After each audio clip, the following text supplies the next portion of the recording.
Hello, everybody. Welcome. It's very weird, but also really wonderful that we get to do this, even though we can't be in the classroom right now. I'm very happy that at least we have the opportunity to work together in spite of all the difficulties. So, what I'm going to ask of everyone to do today, again, I ask you to be patient and I ask of you to really try as much as you can to make this work. Try to make this work. This is all we have at the moment.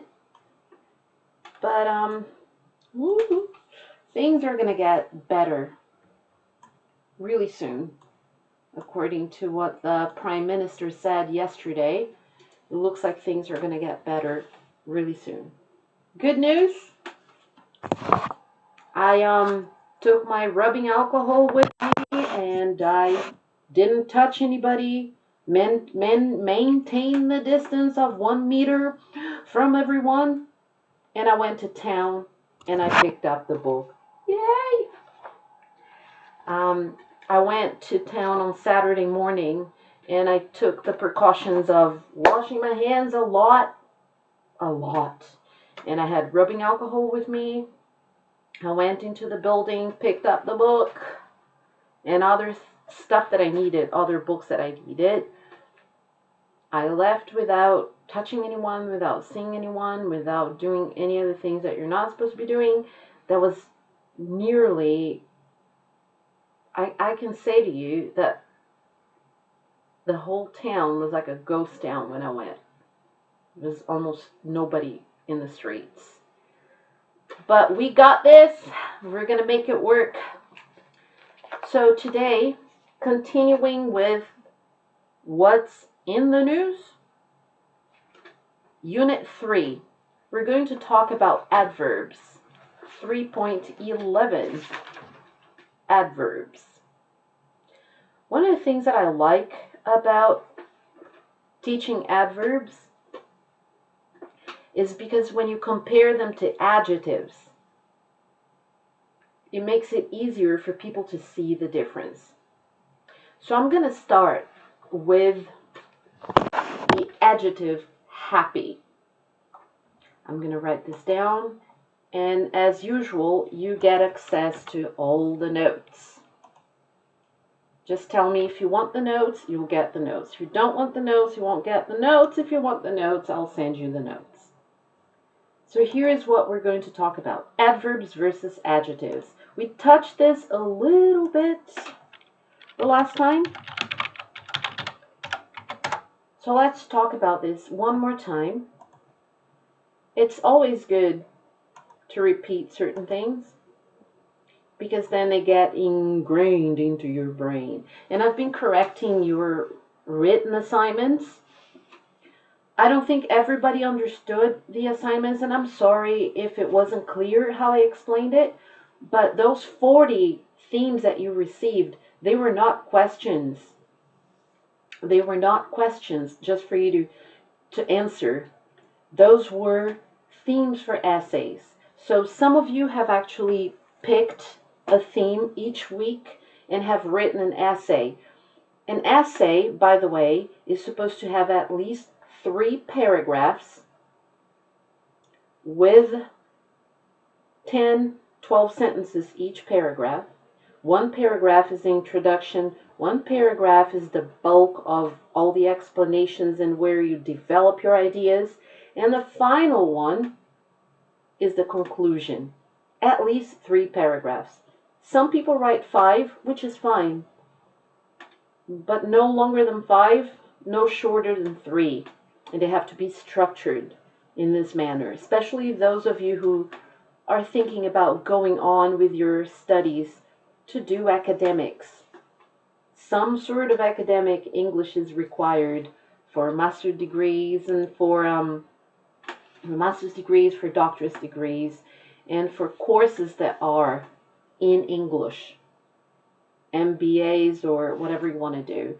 So it's very important for you to be able to structure your essay. So Those 40 themes that you got, each week you were supposed to pick one and write one essay, minimum 3 paragraphs. And I'm sorry if it wasn't clear, but some of you did it that way, but some of you sent me the entire thing and just answered all the 40 questions, which is great work, is great written work, because you sit down and you read each question and you write stuff down.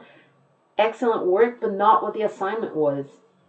But I haven't finished looking at everything, because I also have all my students from Selbu, Vidaregoma, and other private students, but I'm doing my best to be here for everyone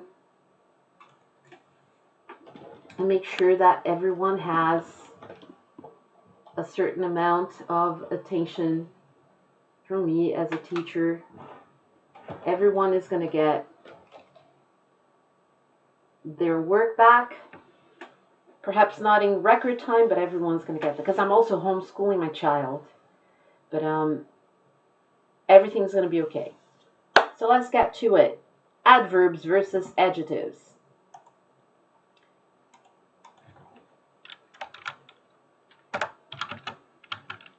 Jake was angry at his son.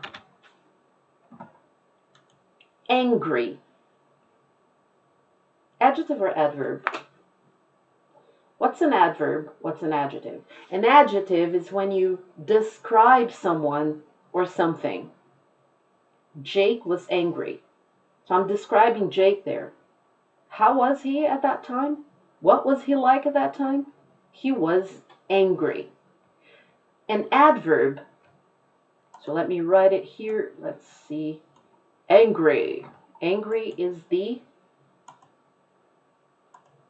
adjective.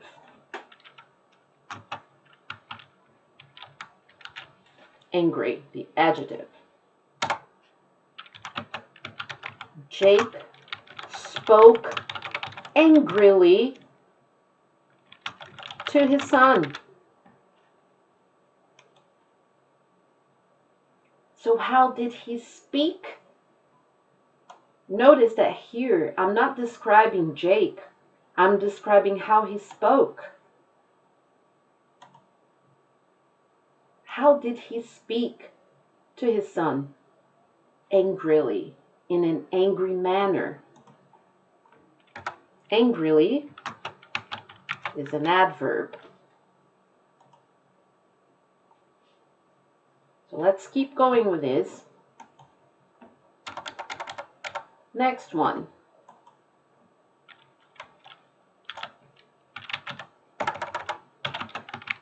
Maria was very happy yesterday. So far, so good. What's the adjective? Happy. Happy. Maria was very happy yesterday. She walked happily to the store. Happily.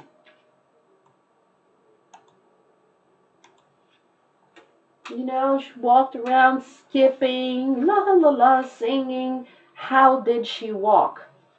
Happily. So an adverb is something that explains how you performed a certain action. An adjective is how it describes somebody or a situation. Happy is the adjective.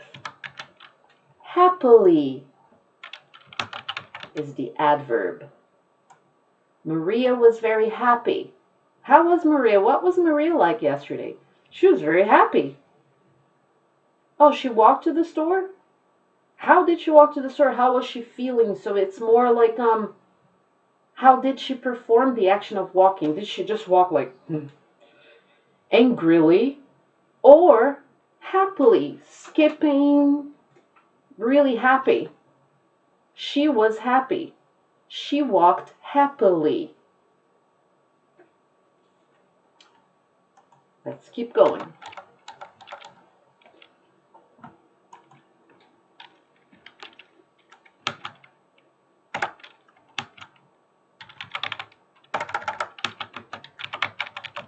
Albert, please give me a definite answer.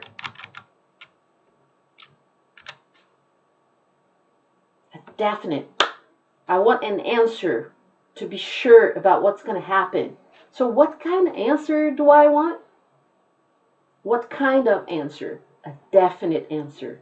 So definite is the adjective. What kind of answer? A definite answer. It's an adjective. And then Albert is going to answer me. I will definitely answer you tomorrow. All right, so how are you going to answer me? Definitely. I'm absolutely going to do it. So how is he going to do it? With assurance,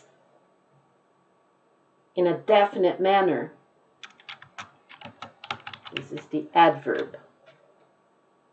Definite, adjective. Definitely, the adverb. You have, I notice when I correct your written work, and I really notice that people have a tendency to mix those up. So we have to pay attention. When am I describing an action, how an action happened? When am I describing someone, or how someone is, or what a situation was like? So it's very important. Very important. Back to the book, adverbs.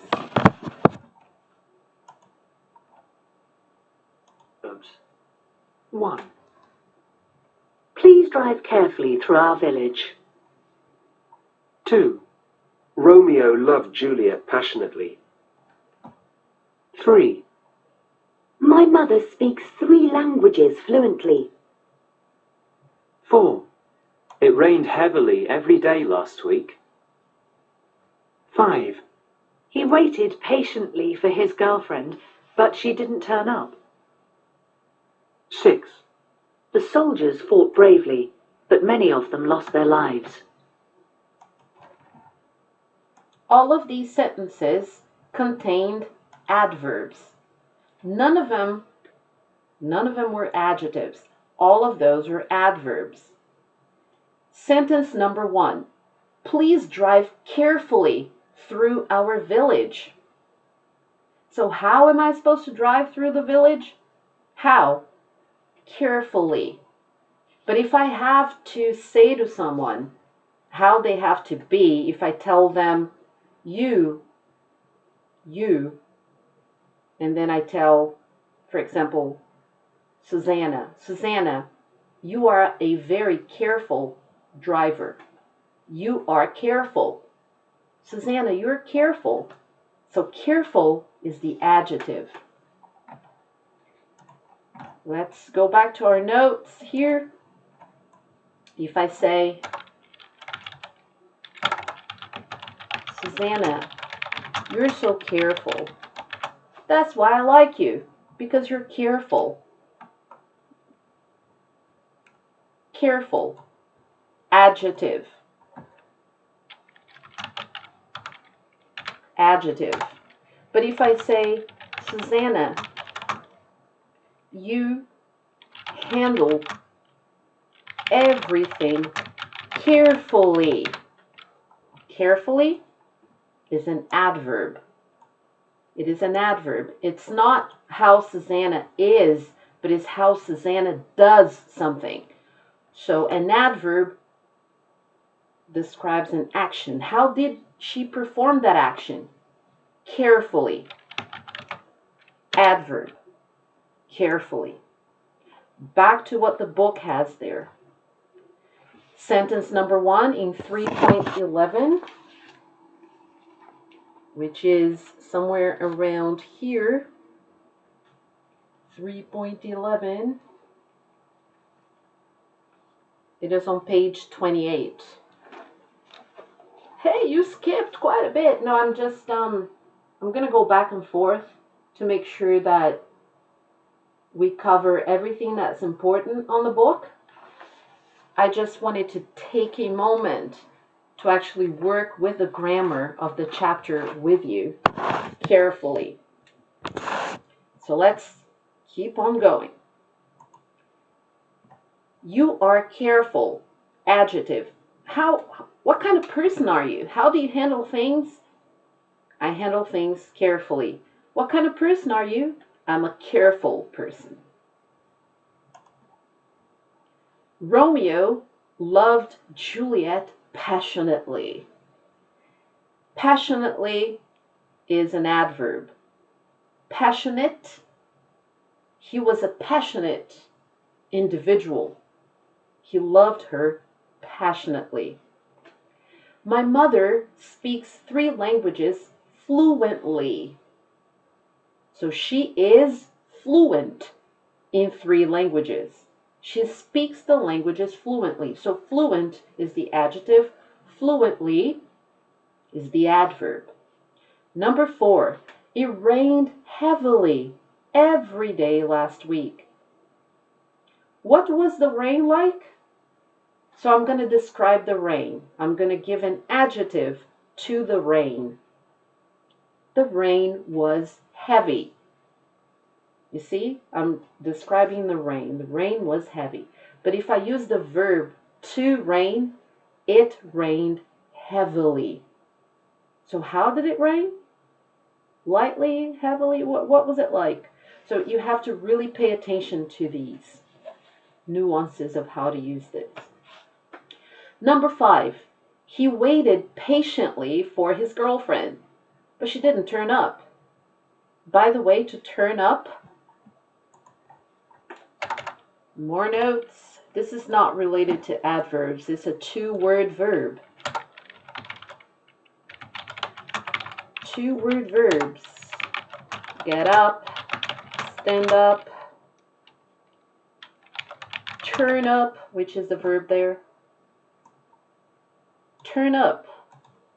What does that mean? Turn up. To show up. To appear.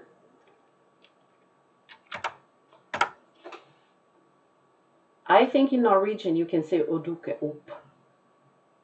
Det skal dukke opp. To turn up, to show up, to appear. So the girlfriend was not there. She didn't turn up. She was not there. And then we have, don't worry about this. If you're trying to write everything down, hey, Pollyanna, hold up. You're too fast. I'm going to send you the notes. You want the notes? I'll send you the notes.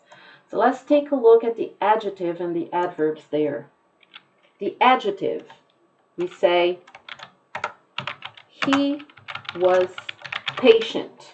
Han var tålmodig. He waited patiently. Patient, tålmodig. Patiently, på en tålmodig måte. I know that it can't always translate everything from English to Norwegian and vice versa, because one thing that happens with Norwegian is that a lot of the adverbs and the adjectives are just the same. So it's very difficult sometimes to pick out, okay, is this an adverb? Is this an adjective? What is it? Because they're sometimes the same in Norwegian. But in English, you can see the difference. Patient, patiently. There is an added element to the word to form an adverb. Let's go back to where we were.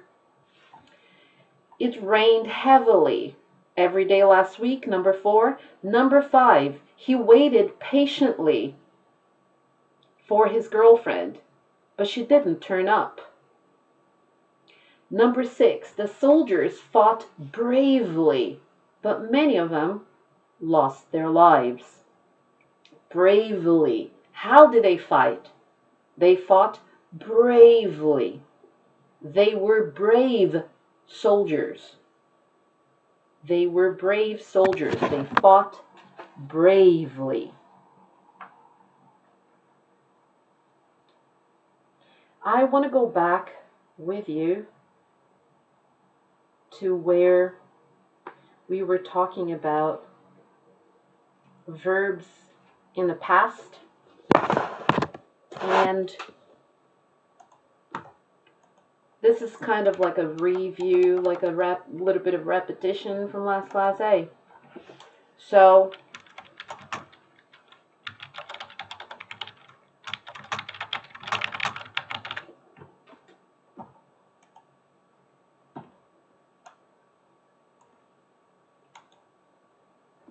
how do we pronounce the ED here? Does that ED sound like a T? Does it sound like a D? Or is it a whole syllable? Let's make it like that.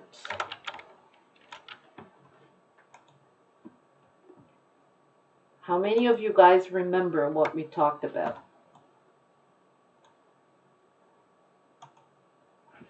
Listen to me. I stopped to smell the roses. I stopped.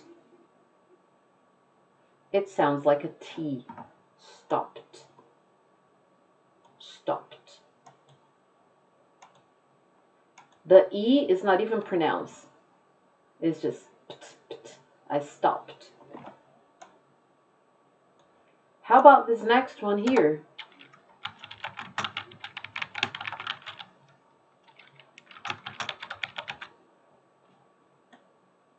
The past tense of the verb to scream. She screamed a lot. She screamed a lot. The sound there is just a D. Screamed. She screamed a lot. She screamed a lot. That's the sound. Let's look at another example.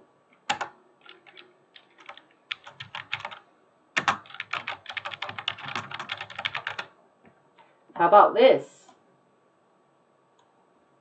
Remember that this verb in its infinitive form, to report. What is the last sound in the infinitive form? It's a T. When you add an ED to any verb that it's in its infinitive form, ends in a T, it will sound like the entire syllable. They reported a crime. Reported. Then you can pronounce the whole thing. Go to town. Pronounce the whole thing. Reported. You can pronounce that. The whole thing. Other situations when that's also true. The verb to decide. It's very important when I talk about sounds. Sounds, phonemes, sounds, they're different from letters.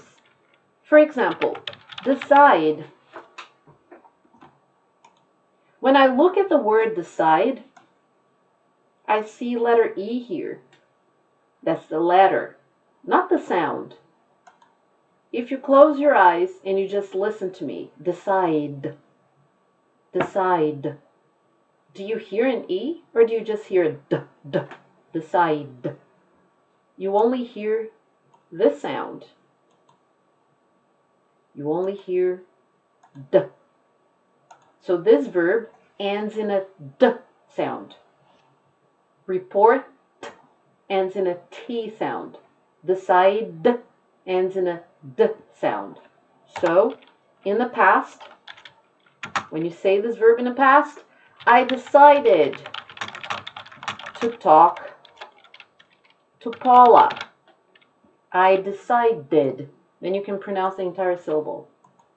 And I know that people see this ED in every single one of those verbs and they want to say this, but you only say this id if it's a verb that in their infinitive form, if the verbs in their infinitive form to report, to decide, to record, they end in t or d in their infinitive forms, then you can say decided, reported. Or you can have something like, okay, Gloria Gaynor recorded many albums. Recorded.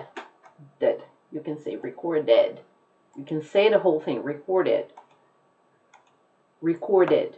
because in the infinitive form, to record. The last sound that you hear is a D. Moving along with the chapter in the news, I would like you to please go on to page 26 and 27. Pages 26 and 27.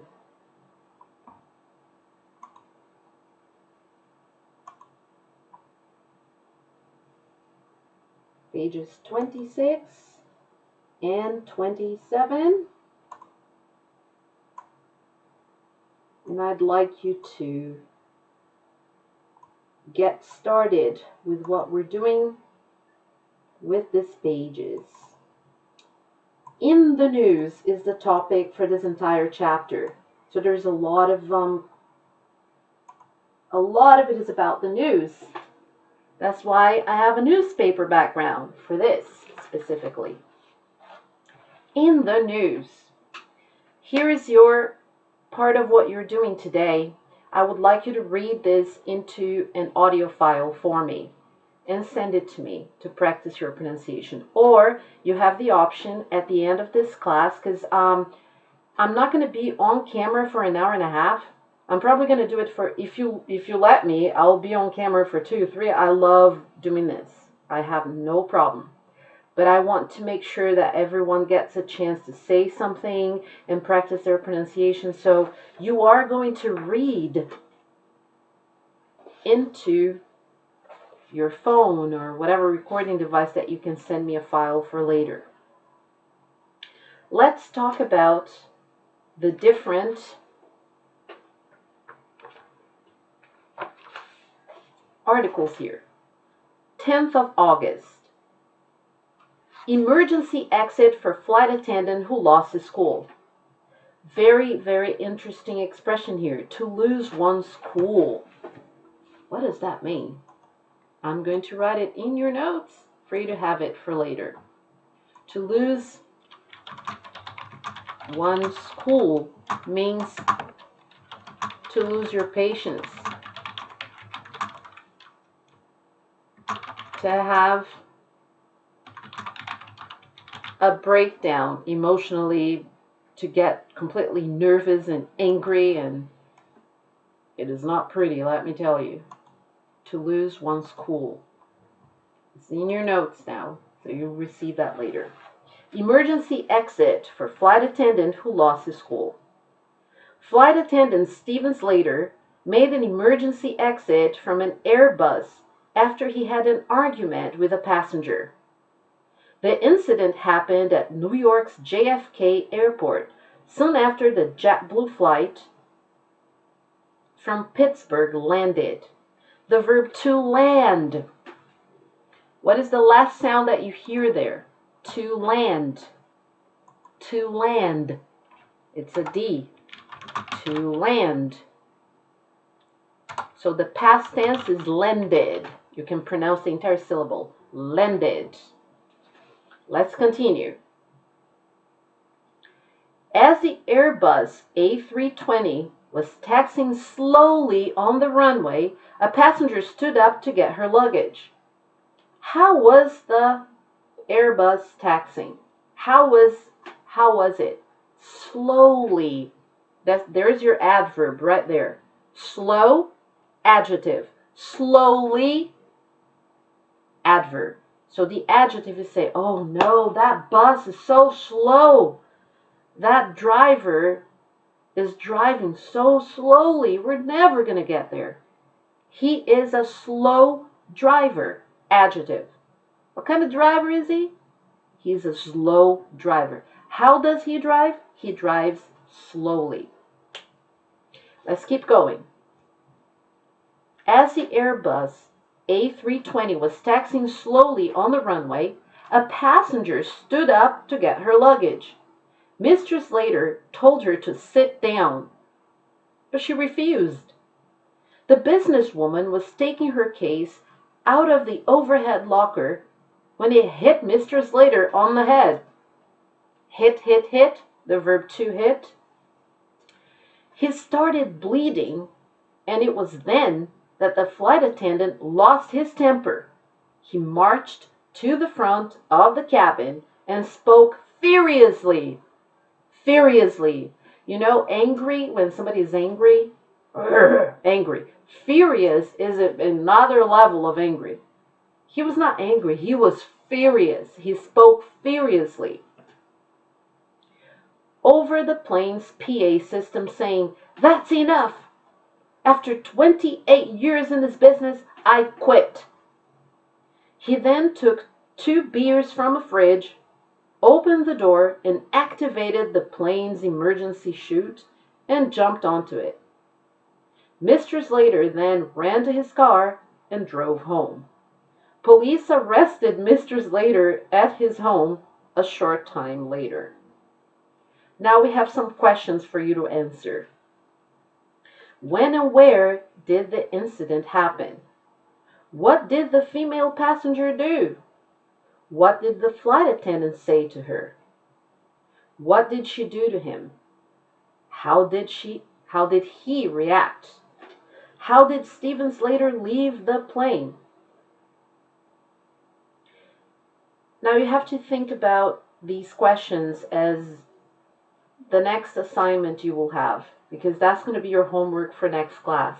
I want you to do this in writing, these questions for each article. So right now I'm going to talk about vocabulary. I am going to tell you the stories and discuss vocabulary and write plenty of notes for you to actually have with you as you study. But it is your duty to sit down at home and do your homework. Really sit down and answer the questions in complete answers. For example, when did this happen? Last night. No, I want you to use your English. Complete sentences. When did it happen? It happened last night. I want you to really use your English. Let's keep going. 10th of August. Angry flight attendant becomes Facebook hero. Here again. Angry. Adjective or adverb? You should know this by now. Angry. Adjective. The flight attendant, Steven Slater, who left his plane via the emergency exit, is becoming a folk hero in the US. Last night, a free Steven Slater page on Facebook had 170,000 fans. People wrote how much they admired him. To admire, och beundra en person. To admire, to think very highly of someone. To admire, och beundra en person. They admired him. I would dearly love to quit my job like you did, is the message from many.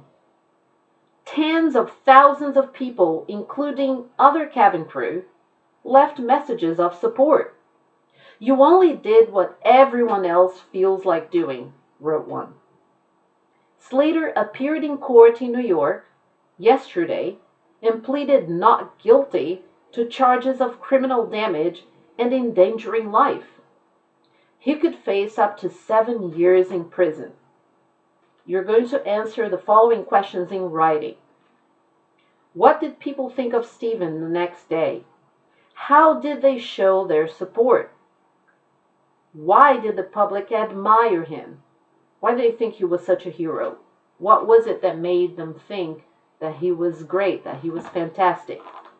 What did other cabin crew say? Let's continue. The 12th of August. Steven Slater thanks public. Flight attendant Steven Slater, 39, who left his job after an attack by a passenger, said he was amazed by the public sympathy he received. Slater has messages from millions of people all over the world. He said, "I really appreciate this enormous support." As he was leaving a Bronx police station, people were shouting, "You're a hero!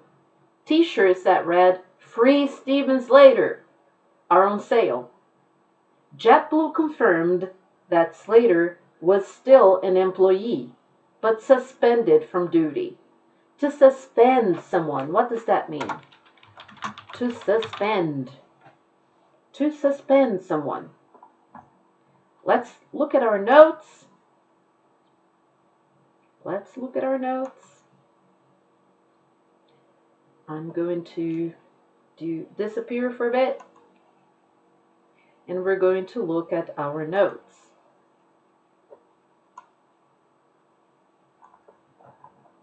Let's go all the way. To lose one's cool. What does that mean, to lose one's cool? Let me give you an example. I'll give you an example. It's not anything from real life. It's just an example. I was sitting in the movie theater watching a movie, and there was somebody talking. And I was trying to watch the movie. I was trying to be patient. Adjective, patient. I was patiently waiting for them to stop. Patiently. Adverb. But they didn't. They kept yapping. Blah, blah, blah, blah, blah. So I lost my cool and I said, "Hey, will you shut up?" That's to lose someone's cool, which is not nice to do, but sometimes it happens. You're very patient, you try to be as patient as you can, and then all of a sudden you can't take it anymore and you lose your cool. To lose your patience, you have a breakdown at that moment and you go, ah! The next on our list, to land. The airplane was flying and then it landed. To land. Pronunciation, land is a verb that ends in a d sound in its infinitive form. So the past tense, landed.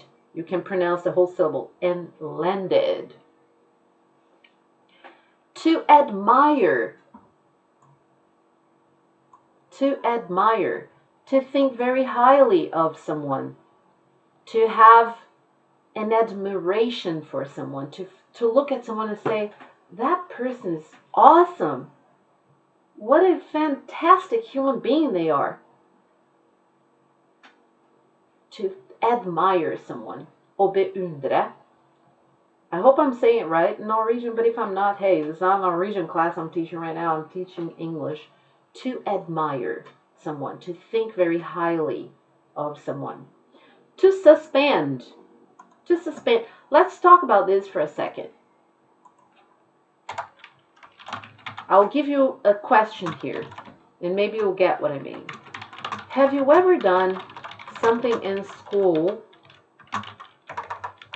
that got you suspended?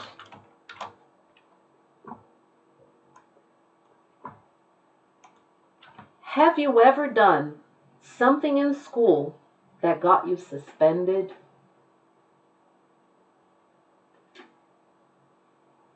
I'll tell you another story. Me and my best friend Roberta, in Portuguese her name is Roberta. Alright, so we were having classes normally, and we realized that some of the kids from, I think we were sophomores, and the juniors were rehearsing for a presentation.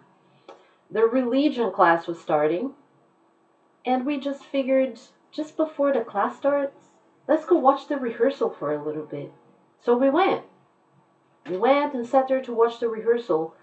But then we just lost track of time and we missed the class.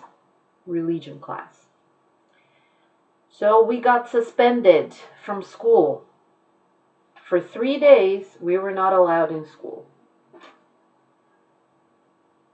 Have you ever done something in school that got you suspended? So you can be suspended. Let's take a look at the ways you can use this verb. How can you use this verb? To be not suspended, suspended. To be suspended. To get suspended. Or to suspend someone. You can say, for example, I fell asleep at work and my boss suspended me. That has never happened to me though. I have not ever fallen asleep at work. And I'm proud to say that I have never fallen asleep at work. So you can be suspended. Suspended doesn't mean terminated. What is the difference between being suspended, terminated, and fired? If a person is suspended, they will tell you, okay, Pollyanna, you fell asleep at work. You're suspended without pay for a whole month. So I'm not allowed to come back for a whole month. And I don't get any pay. But next month, after my suspension is over, then I can come back and work. It's different from being fired. If you're fired, then that's it.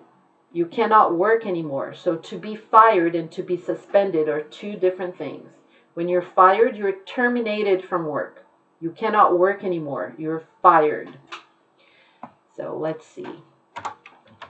To be or to get fired. You can no longer work. When you get suspended, you will be prohibited from working for a while, but you will be allowed back eventually. To be fired is like, you're fired, bye. You lost your job, that's it. But to be suspended means that you have some time. All right, we're suspending you for a while, but then you can get back to work. You can come back to work and just try not to fall asleep again or do whatever it was that you did that got you suspended. So Steven Slater, the flight attendant, he was suspended, but he was still an employee. He wasn't fired. He was suspended. This was what I wanted to take up with you. So this is what I'm doing with you when it comes to reading passages in the book. I will be talking about vocabulary. I will be talking about grammar with you. But the questions, you will do them in writing for next week. That's your homework. The questions under each and every article, you will do them in writing and send them to me. There are two more passages for us to read. Here we go.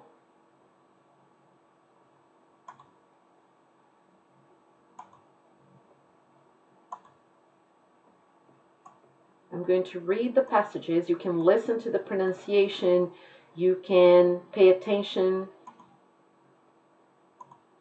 And it's a very, very good way to learn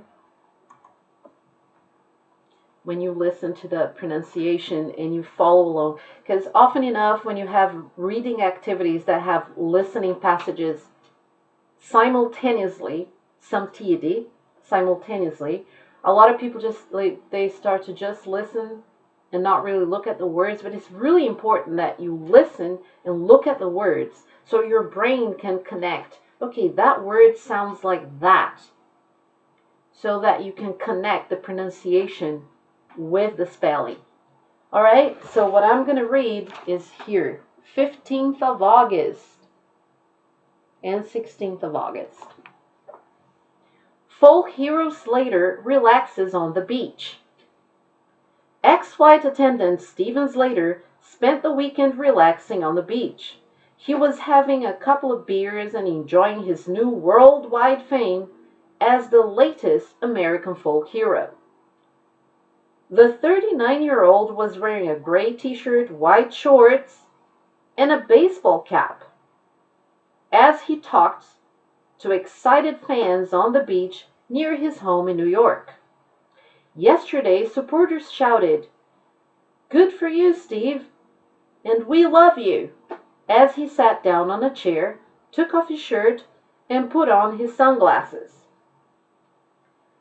All right, so we have what is interesting about the articles on here on the news is that the guy's life changed in the course of that week.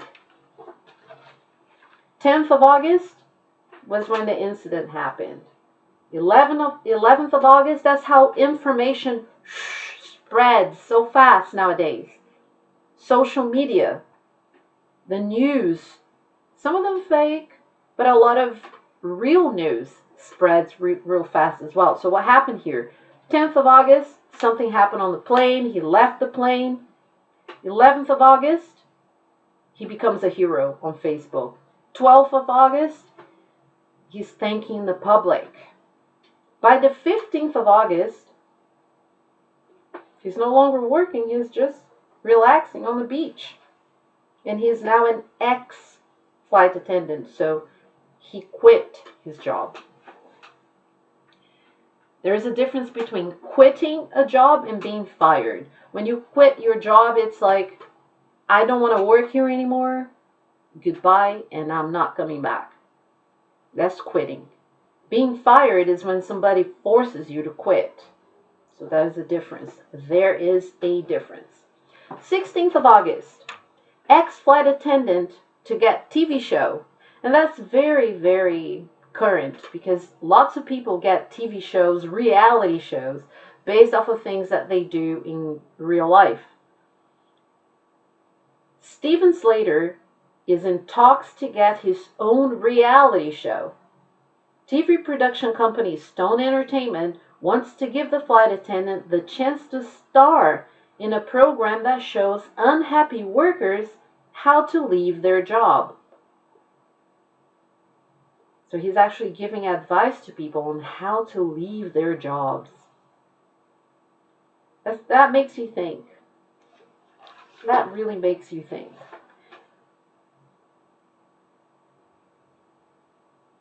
And I'd like us to, please, I'd like you to go to page 26. Page 26. Reading and speaking. Number 1. Number 2. Let's go on to the very bottom of the page. You look at the page 1, 2, 3, 4. At the very bottom of that page. What do you think? After August 16th, the story died.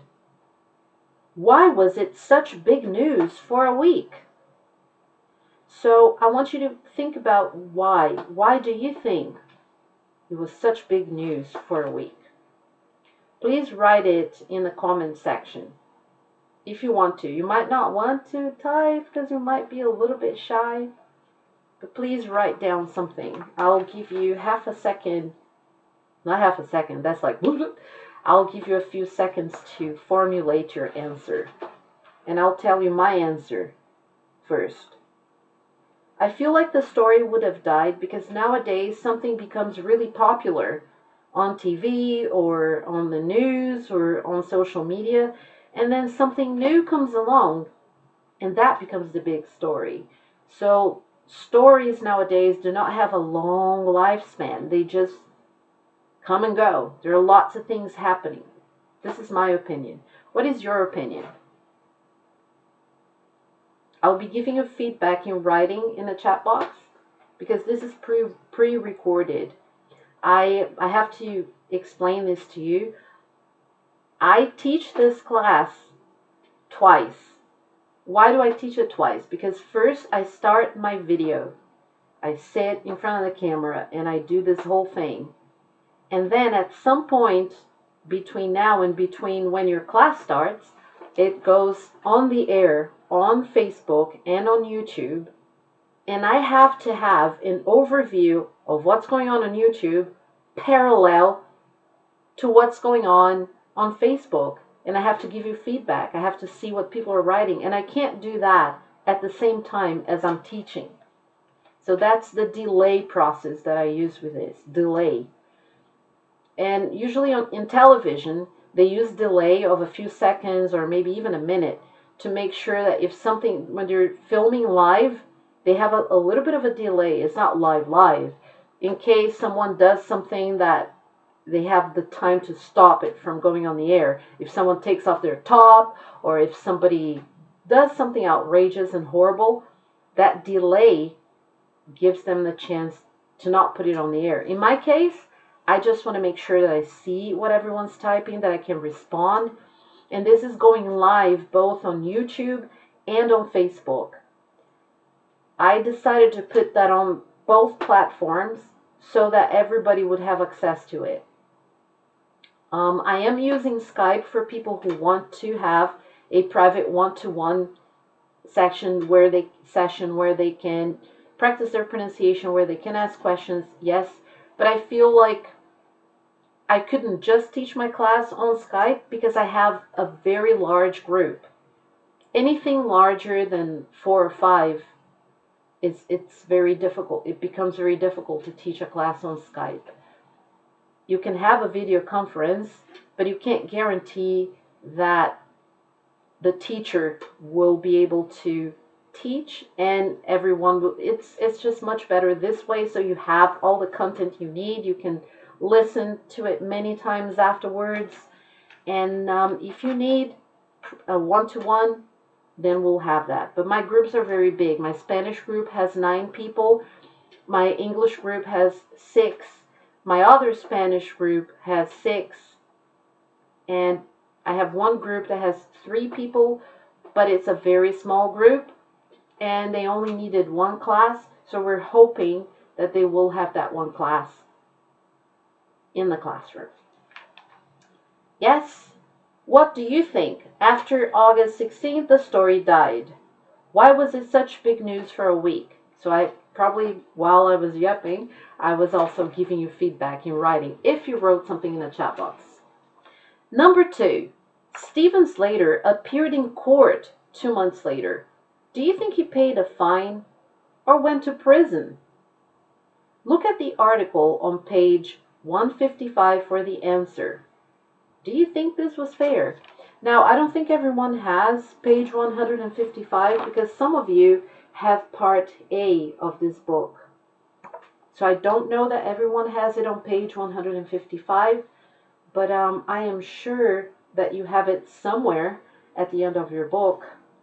But if you don't, it's fine, because I'll tell you what it is. Let's do this. Steven Slater admits guilt. That's the second part. That is the second part of that story. That's the sequel to it. Steven Slater admits guilt. This was on the 20th of October, months and months later. The American flight attendant who received worldwide attention in the summer and became a media and internet sensation appeared in court yesterday. He admitted that he lost his temper. To lose one's cool, to lose one's temper, to lose one's patience.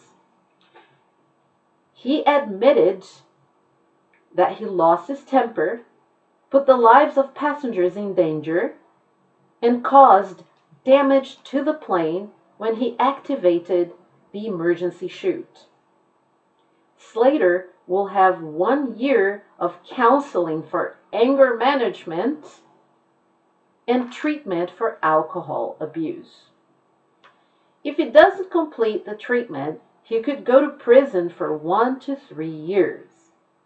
He also has to pay a fine of $10,000 to JetBlue for damage to the plane. Slater is currently unemployed. So here's what happened. The story died off after August, and maybe he didn't become a reality show star after all, because currently he's unemployed. So what kind of moral can we take from the story? So if you said that he went to prison, you were wrong, because he didn't go to prison, but he had to go to counseling. What does that mean, to go to counseling? Does anybody have any idea what that is? To go to counseling. What is that? I'm going to write it on your notes.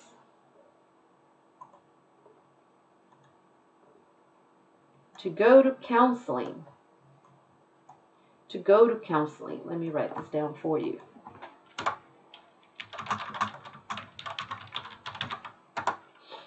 It means to see a psychiatrist, a psychologist, a psychoanalyst, a counselor. Let's take the opportunity now to talk about the difference between those. What is the difference between, I actually want this, yes. What is the difference between a psychiatrist, a psychologist, a psychoanalyst, and a counselor? Let's start.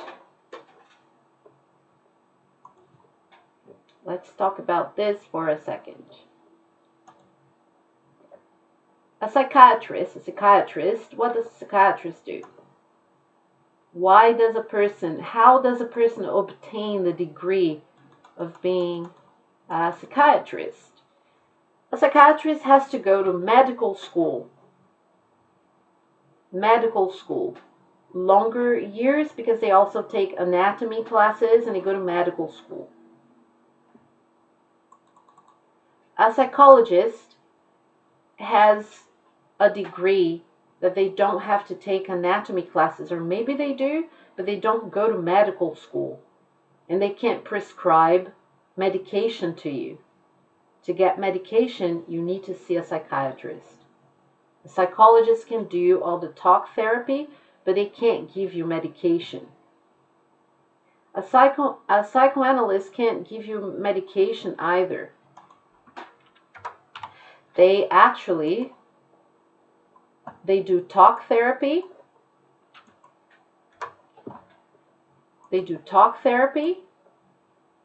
And they provide you with the support, psychological support, but it's different schools really. Psychology, psychoanalysis, and psychiatry. They're different schools of thought. You can think of Sigmund Freud as perhaps an influential figure in the three of those schools, but he is more, I would say psychoanalysts use them more than the other two. There is the analysis of dreams, the analysis of your childhood. I'm not an expert, but what I can tell you, just a very clear-cut difference, is that out of those four, only the psychiatrist, the very first, only this guy or this lady or this person here, only the psychiatrist can give you a prescription. He or she will be the only one who can give you, because that person has a medical degree. A psychologist doesn't have a medical degree, although they do study anatomy, but they're not a doctor per se. And a psychoanalyst is not a doctor either. Neither is a counselor. The word counselor can be used in, not only, you don't really have to have a degree in psychology to be a counselor, because there are different types of counselor. You can be a counselor at school and not be a psychologist. You can be somebody that gives advice to people and be a counselor and not be a doctor of any kind. But let's just make it clear, if you want to know one thing that differentiates them, psychiatrist gives you medication, the other three can't. They can't give you medication.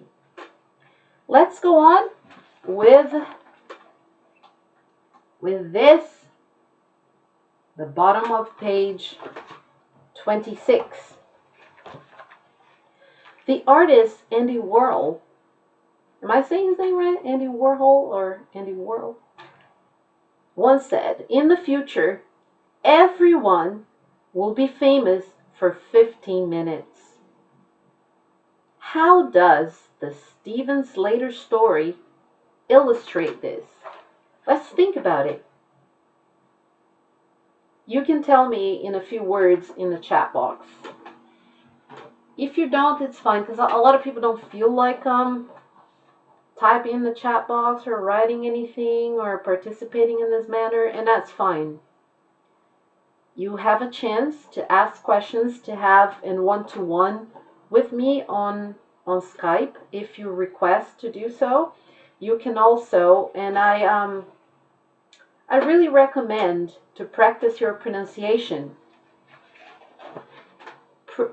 To practice your pronunciation, pick one of these articles, read it into an audio file, and send it to me.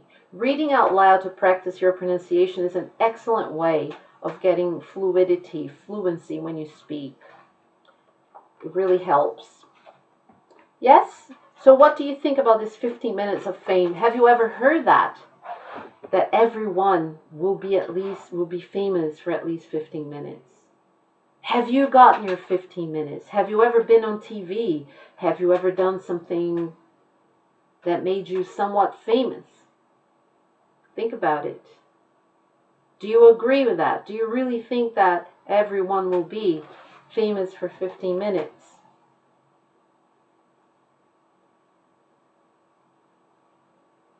Just think about it. And you can write something down, and at this moment, I will be there typing to you. Because I make sure that there is a delay between making this, so that I can be live and direct, and I can have an oversicht. I can see what's happening on YouTube, I can see what's happening on Facebook, and I have decided to have this on YouTube and Facebook, because people can say, oh, I'm not on Facebook, I don't want to be on Facebook. Well, that's fine, you don't want to be on Facebook, you can watch YouTube, you can watch it on your phone, you can watch it on your computer. If you don't have a computer, you can watch it on your phone. And if you don't want to participate, you don't have to type stuff in like this on your phone or like this on your computer, but you can watch this. I wanted to make this accessible to my students. I don't know if I will eventually pull these off of my pages or not. I don't know, but I will leave this on for the next few weeks for everybody who participated in the course at Escola Learning Solutions, where I work as a lecturer and teacher. I teach Portuguese, Spanish, and English. At the moment, I'm teaching 3 Spanish courses and 2 English courses, but I also teach Portuguese. But right now, I'm also a lecturer at Selbu High School, and I'm very busy with traveling back and forth, and I'm not teaching all the languages at Escola. I'm teaching Spanish and English at the moment. And sometimes I teach Norwegian to people who come to this country and have never studied Norwegian before, because I understand the grammar, I understand the system of the language, and I can teach that. I struggle sometimes with pronunciation, but I know the grammar. So let's think about this, the 15 minutes of fame. Do you believe and agree that that really happens? I'm right now giving you feedback in the chat box.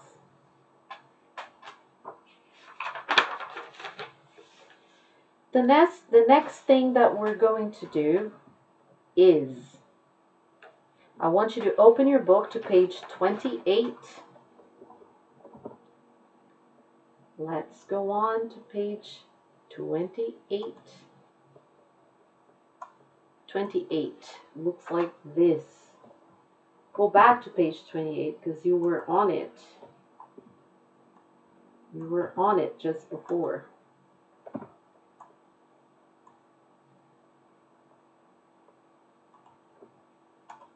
Page 28. Let's go on to page 28. And on page 28, I'm going to ask you to take a look at exercise number 5. Exercise number 5 on page 28. Correct the word order in these sentences. Now, adverbs, they You can place adverbs at different parts of the sentence. The very first one is done for you as an example. She speaks English very well.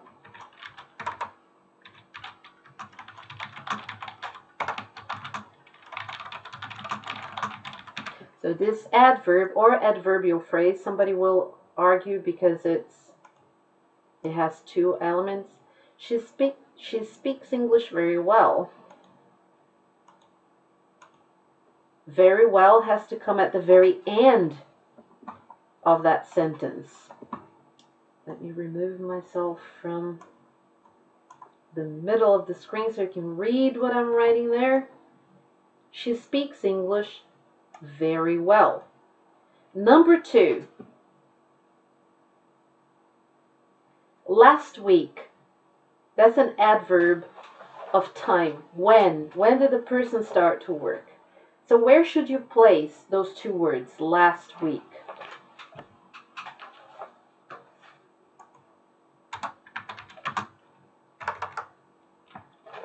I'm going to write it for you. He started a new job last week.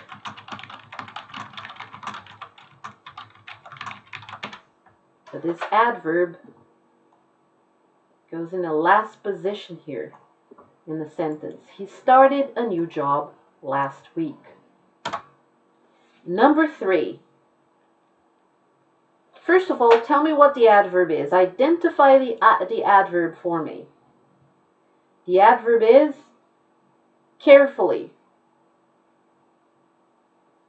Where would you put that adverb? Please read the instructions carefully. Please read the instructions carefully. Please read the instructions carefully. Next, number 4. First of all, you have to identify the adverb in there. The adverb is still. Do you still work for the same company? So you put the word right here.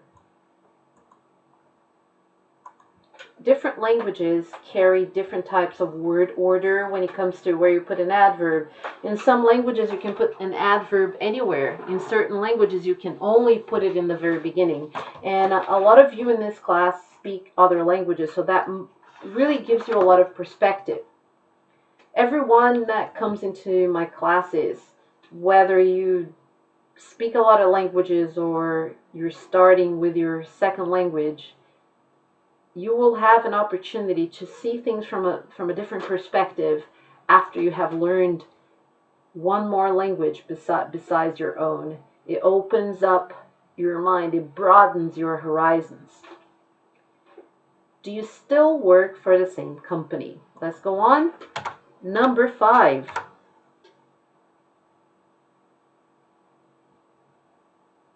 What is the adverb? Adverb of frequency. How often do you do something? Have you ever done something? The adverb, if you wrote never, you're correct. And where do you put it? I can never remember her name. Never. Aldrig. I can never remember her name. Number 6. The adverb of time in there, last year. And where do you put that one? In the very end. We had a holiday in Spain last year. We had a holiday in Spain last year. We had a holiday in Spain last year. So last year is written in the last position here of the sentence.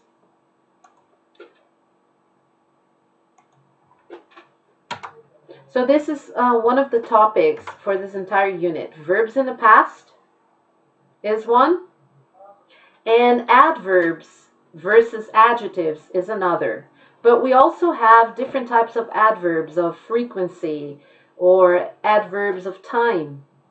When you tell someone when something happened, you also use adverbs of time.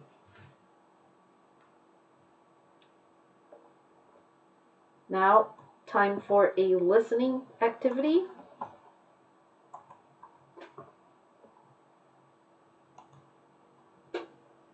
Teach script 3.12. 1. My grandma is nearly 75 and she still goes swimming regularly. 2. Do you really love me? Of course I do. I'll always love you. 3. I was just relaxing with a really good book when someone knocked loudly on the door. 4. My sister is only 3, but she can already read and she can write too. 5. First, break the eggs into a bowl with some milk and butter. Then heat it gently. When it's ready, serve the scrambled eggs immediately with toast. 6. Almost all my friends have a mobile phone. They're on Facebook as well. Even my dad's on Facebook.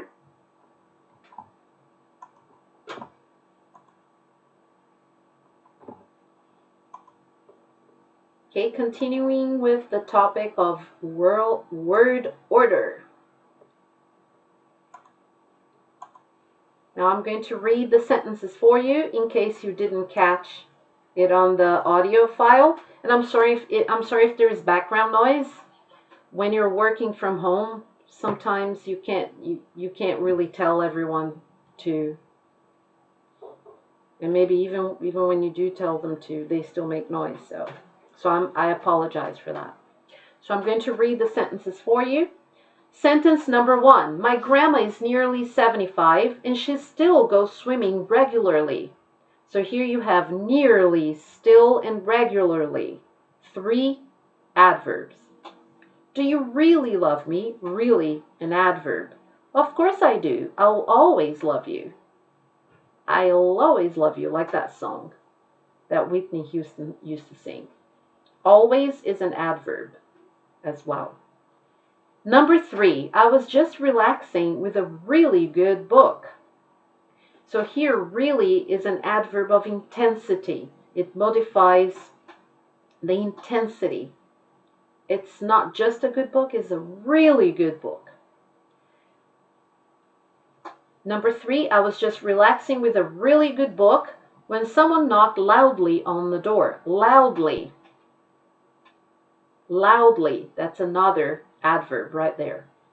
Number 4, my sister is only 3, but she can already read and she can write too. Already is an adverb there as well.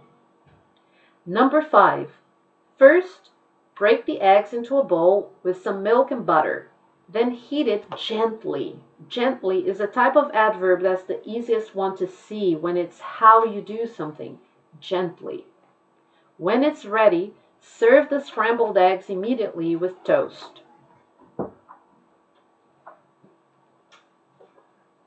Number 6, almost all my friends have a mobile phone. They're on Facebook as well. Even my dad's on Facebook. Almost all my friends. Even my dad's on Facebook. Now about your assignments.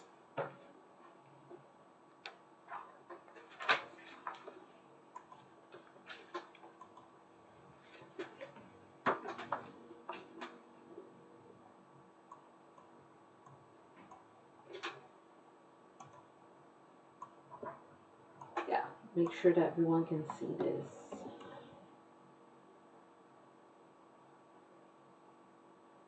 You're going to answer the questions below each article. Answer them with complete sentences.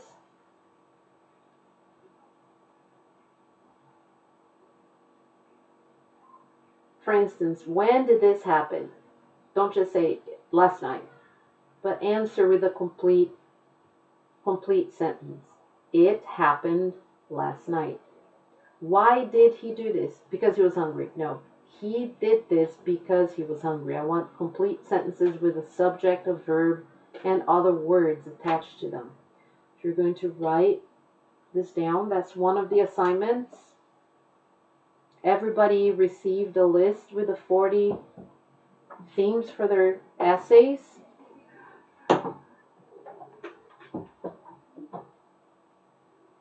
And I apologize if it wasn't clear to everyone what you were supposed to do with that, but you're not supposed to answer those as questions.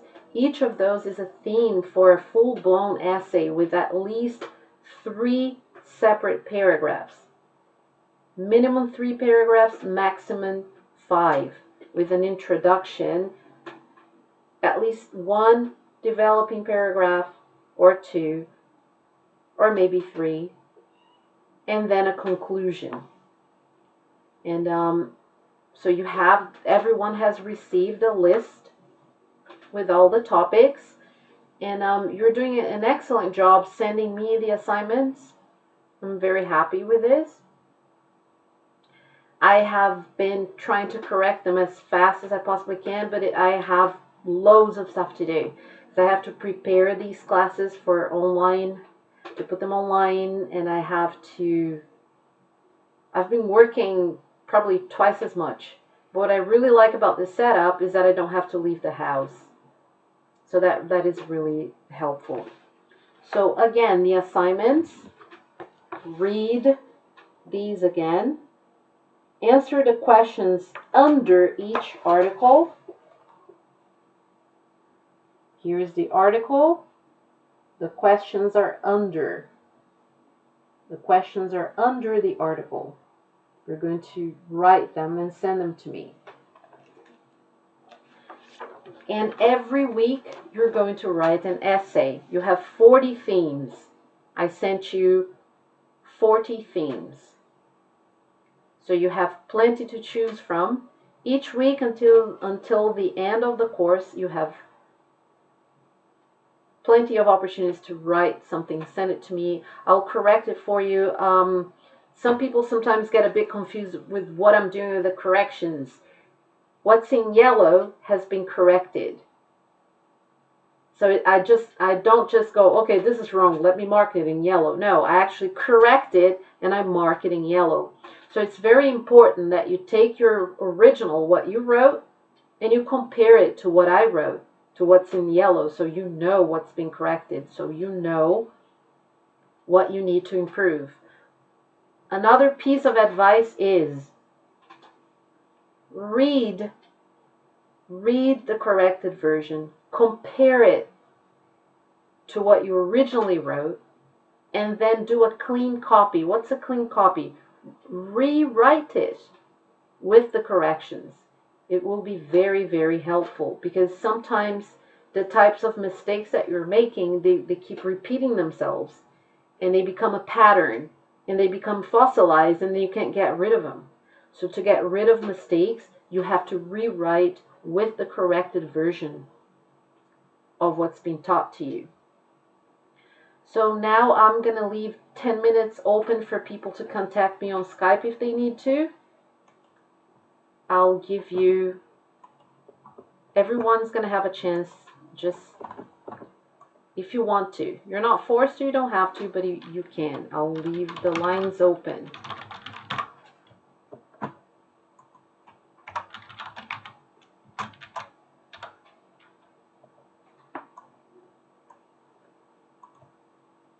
So here's the Skype. Let me make it smaller so it looks neater and easier. That's Pollyanna Nielsen. Let me put it on for you. That's the Skype. Those of you who don't have Skype, if you have Google Hangouts,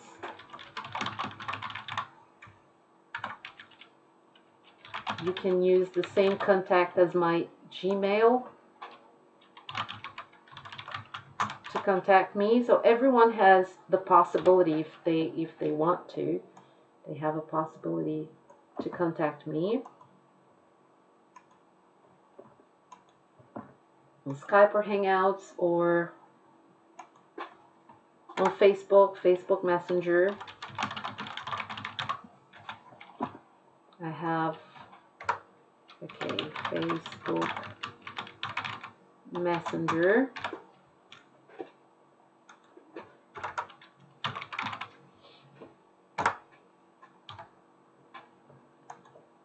So here are all the contacts, and I will be available until 8:45. Feel free to contact me. Please do your homework. Do your pronunciation drills by yourself. Speak into your phone, record yourself.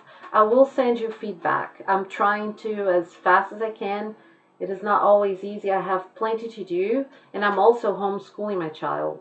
So there is a lot going on, but I am very happy to still be working. And we got this. It's going to get better and better, and pretty soon we'll all be in the classroom again. Have a good night.